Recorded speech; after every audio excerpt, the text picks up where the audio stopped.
Hello, I'm Andrew Balashak, and I'll be talking to you about the machine learning classifier that Macy and I built. So, the primary motivation for this classifier is animal research. The data that we used was collected from birds in Hawaii, and the purpose of the classifier is to be able to identify what kind of thing they are expressing with their song, whether that's danger or a mating call or communication between birds, and as well as being able to go through and basically auto tag and say, okay, there's a bird event here at this time, and be able to show when activity happens. But there's a lot of different purposes that you could use this for. Basically, what we built is a sort of speech recognition classifier where it's going to be identifying basically just different words, kind of. So, the purpose of this, even though it's specifically towards animal research because of the data set, you could use it for a lot of different things, a similar method to this. And speech recognition is something that's really kind of on the forefront of machine learning and kind of has always been there because it's super important, especially if we're getting into autonomous machines that need to be aware of their environment, which is also more than just speech. It could be a dog barking or a cat meowing that it could pick up on and identify, stuff like that, with an autonomous machine where it needs to have a model locally where it's not relying on someone telling it that there's a cat there or there's a person there or something like that. So the data set that we used is called Birdcall 2022, and the main feature that we used from it was this metadata CSV that has a big, huge list of the file name, the common name for the bird, which was our target feature, and the scientific bird name, which you could also target. There's also some more fine detail things, like as I mentioned before, what the bird is expressing and even the sex of the bird. But we didn't really get into doing that more fine grain classification. So as for the dimensionality of this data set, there are 152 different bird species, and that's spread unevenly over around 15,000 recordings. And these are all of varying length and quality because I believe they were sourced from different people or different researchers. I don't know exactly how they got all of the audio, but they were not recorded using the same equipment or in the same place or by the same people. So there's kind of an added difficulty there because you're also going to pick up a little bit on the different noise patterns within the audio. So here's a graph of the distribution of the common names. It's a bit hard to read them down in the bottom because there are so many of them, but as you can see, we have a big spread of data here where we've got some birds that have 500 recordings and some birds that have only a few, maybe 20 recordings. And this is a really big challenge for machine learning when you have this kind of class imbalance, especially when you have a big multi-class data set like this with high dimension or relatively high dimensionality. So the libraries that we used were TensorFlow, specifically Keras for the machine learning model. We used Pandas to read in the big CSV file.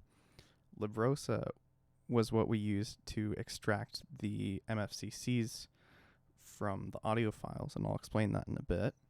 And then we used scikit-learn for the train test split and class weights.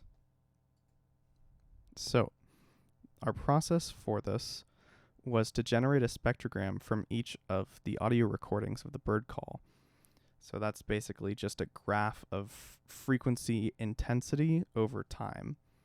And then what we do is convert that to a Mel scale. So that's basically a logarithmic scale for frequency, which is more of how we as humans perceive frequency. Because if you want to go an octave up from a given frequency, you multiply it by 2. So you can see that kind of gives you an exponential increase in frequency as you go up in harmonic octaves.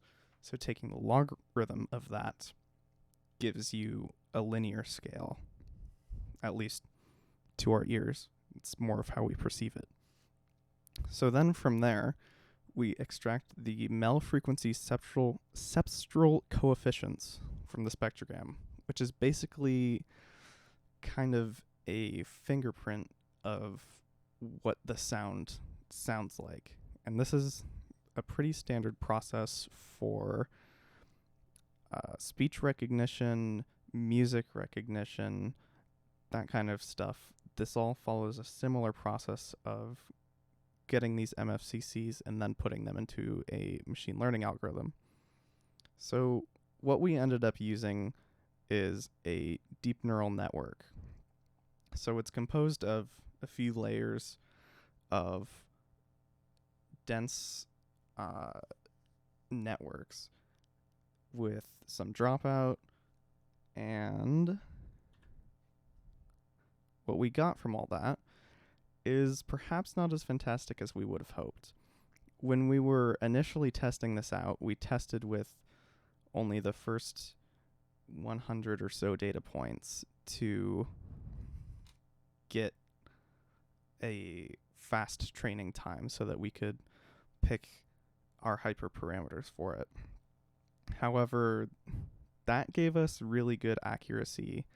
It gave us something around 70-ish% accuracy.